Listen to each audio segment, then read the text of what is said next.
I am the Whistler, and I know many things, for I walk by night. I know many strange tales, hidden in the hearts of men and women who have stepped into the shadows. Yes, I know the nameless terrors of which they dare not speak. Tonight transcribed, it's the Whistler's strange story, Whirlpool.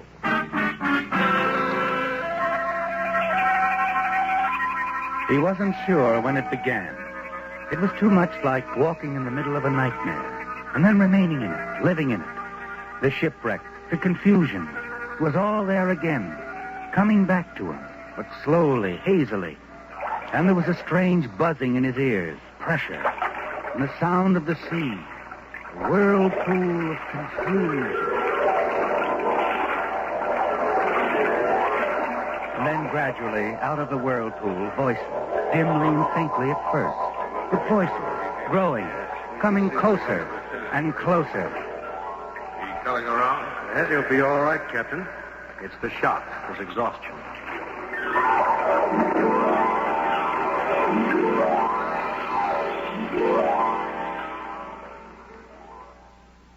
Easy, son. Easy. We got his name, Doc. It's Hastings, Stephen Hastings. Oh, good. Mr. Hastings, you're all right. It's over. We pulled you out. Pretty bad shape, isn't he? Worst of any we picked up.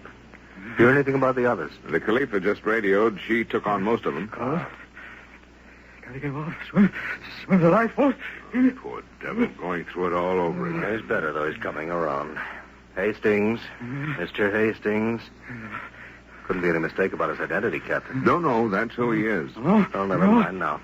Come on, boy, drink this. That's... Did they get his clothes? Identification? Well, he's Hastings, Doctor. There's no doubt about it. The girl, she's his wife. Oh. Could you get her to come in here, Captain? Why? Oh. Now, you just relax. You're suffering from shock, Mr. Hastings, from exhaustion and severe shock. What? Would you come in, Mrs. Hastings? My husband is yours. Just come in. No. I haven't any. Darling. Huh? Darling, I was so afraid for you. I felt so terrible about it. Huh? Cruise being my idea. Hasn't been much of a pleasure trip, has it, dear? Doc, Yes, Mr. Hastings. would you leave us alone a minute? Surely. I want to be with my wife. Why, certainly. Captain, we'll wait on up deck. Okay, now. You want to tell me what it's all about? Darling, you shouldn't try to talk. Now, skip it. I can talk to you. They fished me out. I'm okay. You see? Huh? I'm okay. Of course you are. And the name was South. Like this or in full dress suit. It's South. Marty South. It's a nice name. I like it. That's fine. And you are... Mrs. Stephen Hastings of the Shanghai Hastings.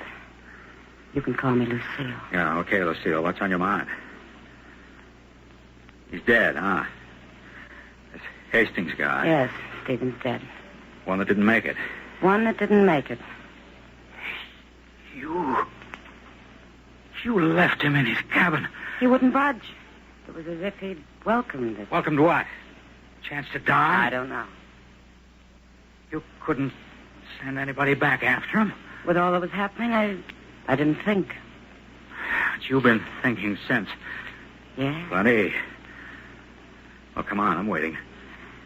My husband, Stephen, has some money coming to him. It's waiting for him now in Singapore. Waiting for Mr. Hastings to pick it up. Any Mr. Hastings will do, darling.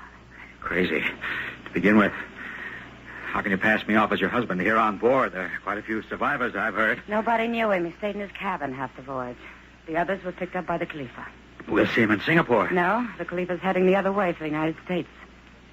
And we didn't know a soul in Singapore. Where does this money come from? From an old friend in Shanghai, E.J. Galloway, a former business partner of my husband. You see, E.J. made a mistake once. A business deal in Singapore. And I found out about it. I told Stephen what to ask for. He did. He got results. Shakedown, huh? Nice guy, your husband. He was. as a matter of fact. Weak, though. Terribly weak. You know, he almost got sick to his stomach sometimes, just thinking about it. About blackmailing his old friend. Then why'd he go ahead with it? He liked me. Why? Now, you don't mean that. I can be quite appealing. Maybe. To guys like Stephen Hastings. But not to guys like Marty South? Get out of here. That's all? For now? That's all for any time. We'll see. If you get lonesome for me, darling, Stephen, just tell the doctor. That's all, Marty. And then she's gone, leaving you to rest and think some more. For reasons you can't explain to yourself, you don't say anything about not being her husband, Stephen Hastings, do you? And then, half a day out of Singapore, you can't stand it anymore. You call the doctor. Send for her. Here, you're sitting up. How wonderful. But you want to know what I've decided? I know. Yeah? You like money, Marty. And you know, I think you like me a little. Look, I know what I'm going into. It includes you only because you're a necessary part of the deal. I'm very necessary, darling. So is having a husband, Stephen. Okay, I'll keep him alive for a while. I knew you would. But get this straight, baby. Your husband made a big mistake when he fell in love with you. I'm not going to make that mistake. Darling, I think we'll get along fine together. Just fine.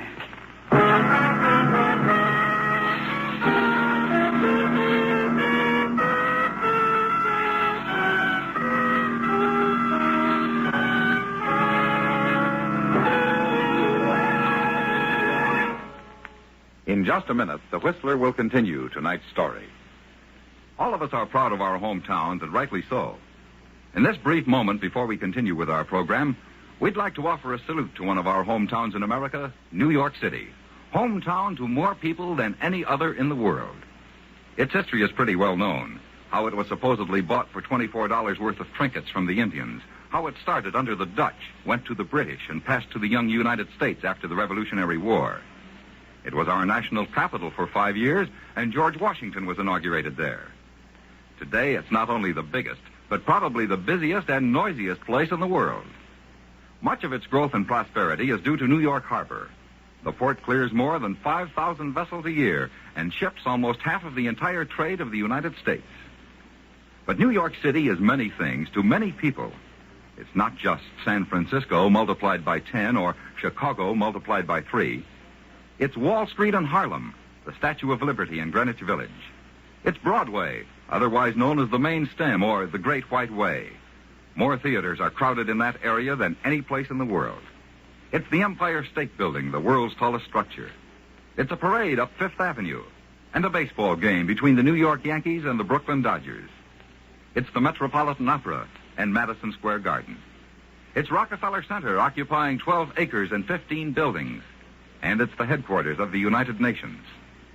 It's the native New Yorker who never moves off his block, and the immigrant who came from halfway around the world. It's the George Washington Bridge and the Holland Tunnel and Grant's Tomb. And when you've said all this, you've still only scraped the surface of what New York is like, what it's all about. But one thing is for sure. The people of New York are proud of their hometown and proud of the part it has played in the building of America. And now, back to The Whistler.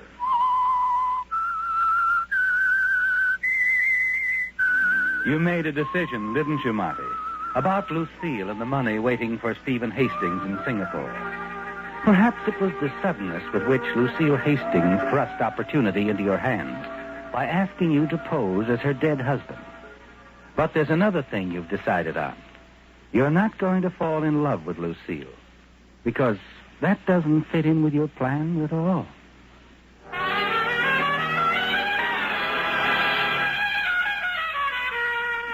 The next night in Singapore, the two of you move easily around the dance floor of the Fort Plaza Hotel, seemingly just a devoted married couple, Mr. and Mrs. Stephen Hastings. You dance well, dear. Stephen's improved. Very much so. Maybe the poor guy was tired. He had a right to me. I think we should stop talking about that. Suits me. Let's talk about, when we go to work. Let's see. I think we'd best wait a day or two. We can go there Wednesday for the first payment. Where do I go? I'll have to look at EJ's letter again. I think it's a little tailor shop on Ponderosa Street. Why wait till Wednesday? No reason. I just think it's best. All right? What do I do there? Oh, just have your coat pressed.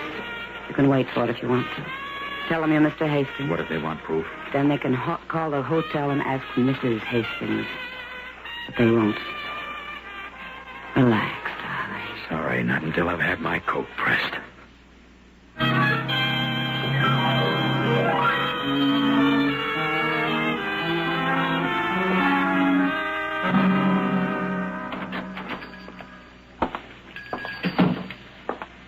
Good morning, sir. I want to get this coat pressed. I'll wait.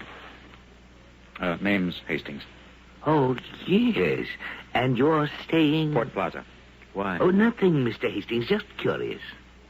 If you're going to call or anything, my wife isn't there. She stepped out. No, Mr. Hastings. The coat, please. I'll have it for you right away. Good.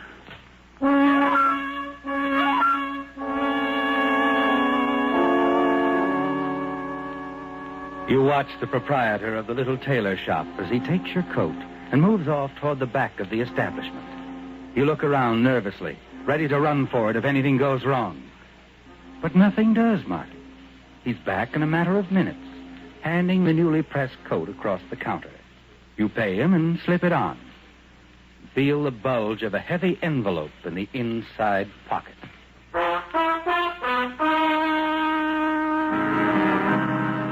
Half a block away, you open the envelope and look inside.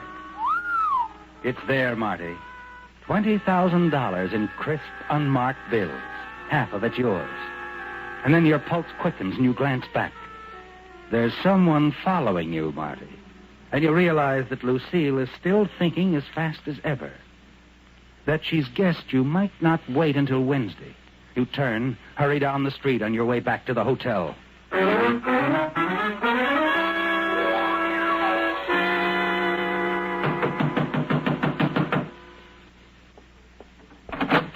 Darling, you don't have to knock. My own husband. What will the neighbors think? Never mind. Inside. What's all the excitement? You had me followed, didn't you? Did I? The fat guy in the white suit right out of the book. How quaint. Are you going to tell me what's going on? When you calm down, you might tell me. I went to the tailor shop like you said. Didn't they give you the money? That's not the beef, Lucille. I'm talking about the guy who picked me up on the way out. One of your pals, huh? High-powered insurance policy. You're not making sense, darling. If somebody followed you, it's because you're in Singapore. Stay out of alleys, darling. Rough neighborhoods. This is a big city. I wish I could buy that. You can buy anything, Mr. Hastings. How much did you get? 20,000. Here, it's in the envelope. I thought we agreed on Wednesday. All right. I'll forgive you this time. No, you won't. I'll try. Honest. What are you thinking? Something pretty foolish. That sometimes you would really like to level. Marty. Darling. Put your arms around me. So I can hold on for the sleigh ride? I wouldn't take you on a sleigh ride. Not you. You'll take your mother on one. Don't hate me, Marty. Not now. Not this minute. Here I go, huh? My back's against the door anyway. Marty. Marty. Come in. You. Too bad it's not for keeps, Lucille. Let's not talk about for keeps. Let's think about now. Right now. Yeah, all right now. Only get minute. Tomorrow it could be a knife in my back. All right, if that's what you want me to say. Right now. Kiss me, Marty. Kiss me.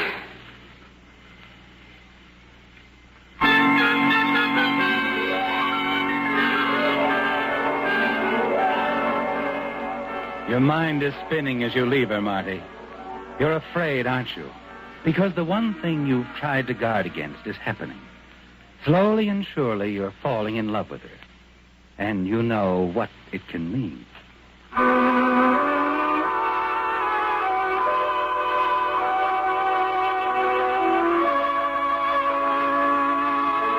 And then one night, as you walk alone through the streets of Singapore, you catch sight of him again, the man she's had following you. You hurry forward, turn into an alley and stop. And wait.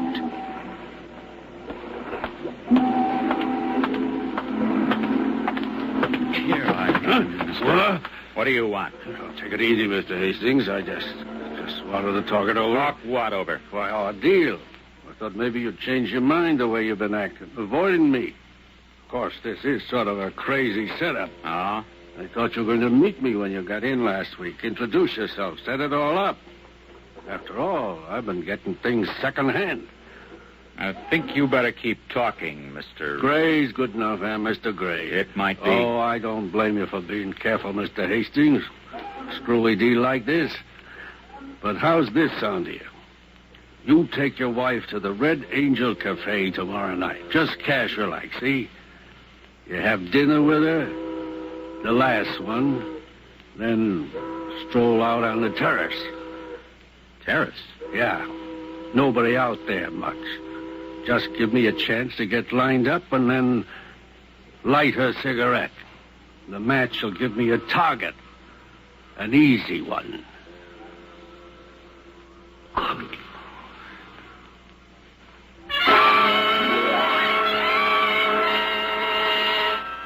It hit you suddenly. Stephen Hastings, the weakling, the coward who loved Lucille so much that he'd blackmail a lifelong friend. He really didn't want to leave that cabin, did he? No, Marty. Because he'd set up a plan to kill her at the end of the voyage. A plan that he was too weak to go through with. It's perfect, isn't it? You can get rid of Lucille tomorrow night. And the following morning, drop around to the tailor shop, pick up the rest of the money and leave town. But you're not sure, are you, Marty? Not sure that this is the way you want it to be. What's the matter, Mr. Hastings? You haven't changed your mind? Changed my mind. Like a little more time to think it over. I've been doing some traveling. I want my $5,000, Mr. Hastings. 5,000, okay, you'll get it. You want to leave it in your hotel box? Small, new bills, cash. Mr. Gray. Yeah? If the money's there, tomorrow night you'll see us, my wife and me, at the Red Angel Cafe. On the terrace? Yeah. I'm to light her cigarette.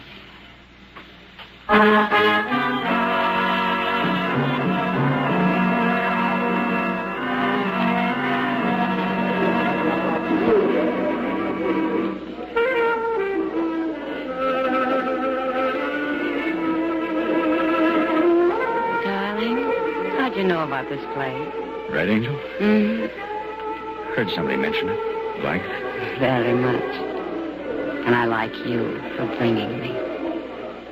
Lucille, Oh, you want to talk? Come on. where are we going? On the terrace? But...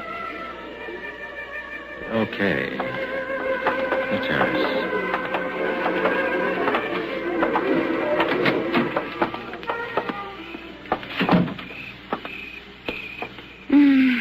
You can see the lights from the harbor. Beautiful. Yeah. Marty, you were going to tell me something inside. Yeah, I was. I think I know what it is. You know, Marty, you're not like Stephen at all. You're anything but weak. Except when it comes to putting this sort of thing into words. Give me a cigarette, darling. What? I said, give me a cigarette. Anything wrong with that? No. There's nothing wrong. Here you are. Thank you, darling. You know, just the way you're looking now tells me something. You do love me, don't you? Yeah. I guess I do. Would you give me a light? Light? Hmm? See? You're beautiful, Lucille. Marty. Something I'll never forget. Here. Thank you, darling.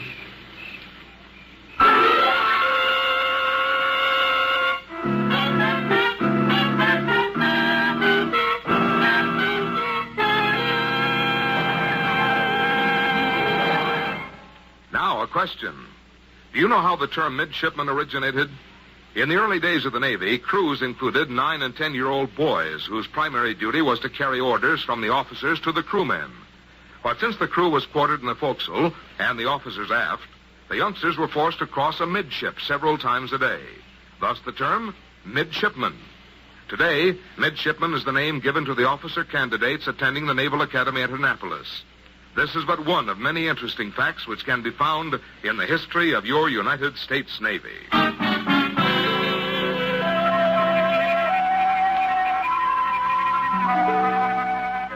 In the police station at Singapore, the arresting officers huddle around a man sitting under the glaring white light. Come on, Gray. We know you did it. No. You've been followed since you asked for that money in Hastings' hotel box. Mr. Hastings gave me the money, left it for me. What was it for, the killing?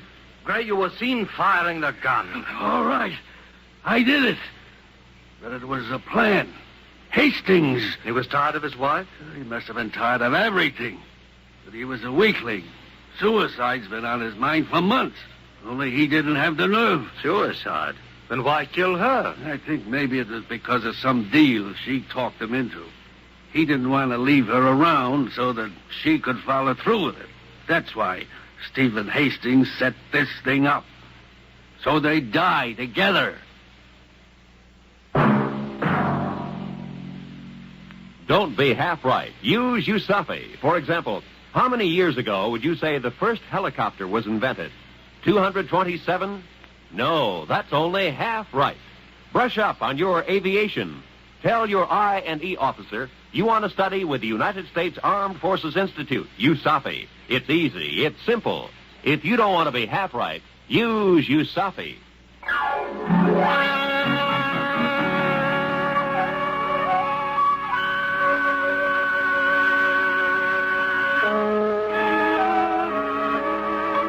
Featured in tonight's transcribed story were Bill Foreman as the Whistler, Whitfield Connor, Georgia Ellis, Marvin Miller, Lawrence Dobkin, and Herb Butterfield. The Whistler, directed by Gordon T. Hughes with music by Wilbur Hatch, is written and produced by Joel Malone and transmitted overseas by the Armed Forces Radio Service. The Whistler was entirely fictional, and all characters portrayed on The Whistler are also fictional. Any similarities of names or resemblances to persons living or dead is purely coincidental. This is George Walsh speaking, and reminding you to listen again next week for another strange tale by The Whistler.